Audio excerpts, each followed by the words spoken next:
America Iran కాల్పుల విరమణ రెండో దశ చర్చలు సఫలమవుతాయా? ఎలాగైనా యుద్ధాన్ని ఆపి వెనక్కి తగ్గాలని చూస్తున్న అమెరికా ఇస్లామాబాద్లో ఎలా వ్యవహరించబోతోంది అనే ఆసక్తి అందరిలో ఉంది. ఈ నెల 11, 12 తేదీల్లో చర్చలు జరిగాయి. అవి విఫలమయ్యాయి. అమెరికా ఇరాన్ బృందాలు వెనక్కి వెళ్ళిపోయాయి.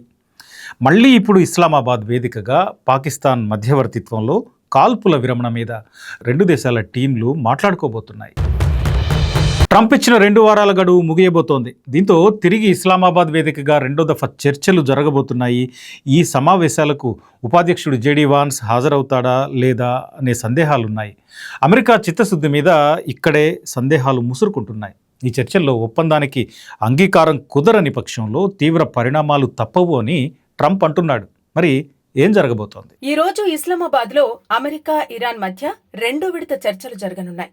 అమెరికా బృందానికి మధ్యప్రాచ్య వ్యవహారాల ప్రత్యేక రాయబారి స్టీవ్ విట్కాఫ్, ట్రంప్ అల్లుడు సలహాదారుడు జారెడ్ కుష్నెర్ నాయకత్వం వహిస్తారు. భద్రతా కారణాలతో జేడీ వాన్స్ వచ్చేది రానిది అమెరికా గోప్యంగా ఉంచుతోంది.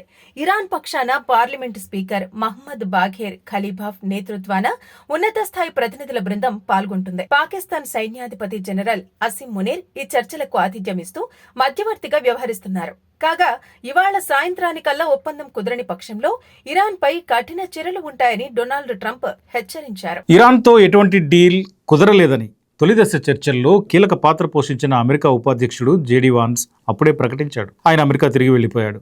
ఆ తర్వాత లెబనాన్లో శాంతి ఒప్పందం కుదరడంతో ఇరాన్ తాత్కాలికంగా హోర్ముజ్ను తెరిచింది. మళ్లీ సాయంత్రానికే మూసేసింది. అటు పెత్తనానికి అమెరికా, ఇటు సార్వభౌమత్వ పరిరక్షణకు ఇరాన్ రెండు ప్రయత్నిస్తున్నాయి.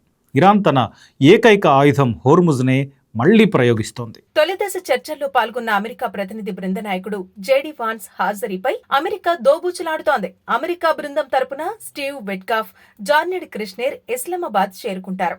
ఇరాన్ పార్లమెంటు స్పీకర్ మహ్మద్ బాఘేర్ ఖలీబాఫ్, విదేశాంగ మంత్రి అర్ఘాచి నేతృత్వంలోని ఇరాన్ బృందం పాకిస్తాన్ చేరనుంది. ఏప్రిల్ 12 తర్వాత కాల్పుల విరమణ జరిగినా గల్ఫ్లో పరిస్థితి ఉద్రిక్తంగానే ఉంది.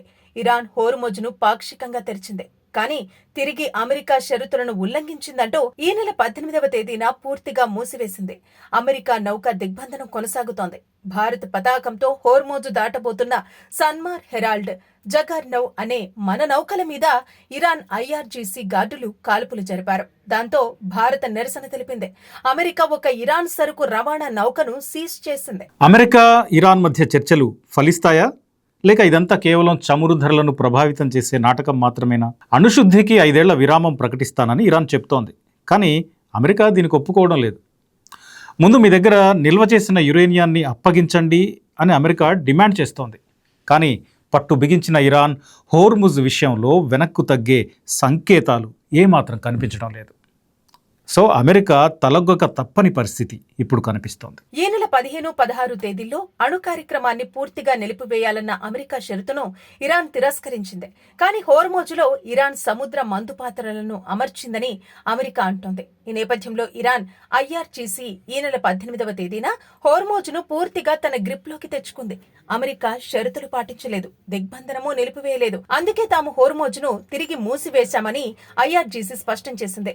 ఏది ఏమైనా ఈ యుద్ధంలో ఎలాంటి ప్రమేయం లేని భారత్ లాంటి దేశాలు చమురు ధరాభారంతో కుంగిపోతున్నాయి. అనేక పరిణామాలు, అనేక మలుపుల తర్వాత ఇస్లామాబాద్లో అమెరికా ఇరాన్ మధ్య రెండో దఫా చర్చలు జరగబోతున్నాయి. ఈ చర్చల్లో ఒక అంగీకారం రాకపోతే ఇరాన్ ఫలితం అనుభవించాల్సి వస్తుంది అని ట్రంప్ మళ్లీ హెచ్చరిస్తున్నాడు. కానీ నిజంగా అలాంటి పరిస్థితిలో అమెరికా ఉందా? అన్ని దేశాలు అమెరికాను వదిలేశాయి, అమెరికాను పక్కన పెట్టాయి. యుద్ధభారం పెరుగుతోంది, అమెరికా మీద ఒత్తిడి ఉంది. సో ట్రంప్ వార్నింగ్లకు ఇరాన్ తలొగ్గే అవకాశం కూడా లేదు. ఖచ్చితంగా అలాంటి ఛాన్స్ కనిపించడం లేదు.